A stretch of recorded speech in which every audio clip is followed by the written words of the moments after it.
ঝাড়খণ্ড থেকে আসা বিপুল পরিমাণ আগ্নেয়াস্ত্র ও কার্তুজ উদ্ধার করল রাজ্য পুলিশের এসটিএফ।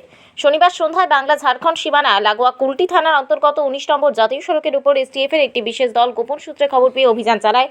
অভিযানে উদ্ধার হয় 10টি আগ্নেয়াস্ত্র, 54 রাউন্ড কার্তুজ। গ্রেপ্তার করা হয় দুইজনকে, মিনারুল ইসলাম, শফিকুল মণ্ডল, দুজনই মুর্শিদাবাদের বাসিন্দা।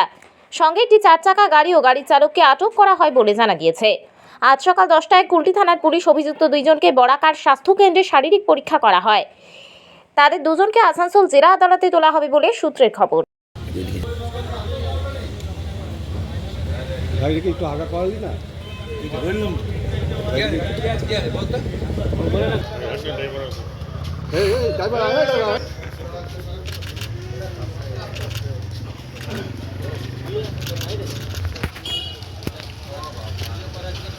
কখন করছি দাঁড়া দাঁড়া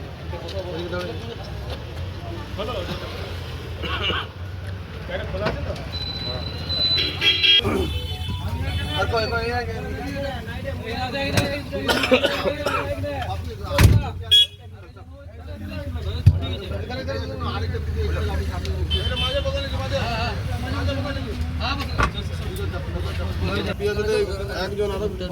তো জলটা বাইর করে মা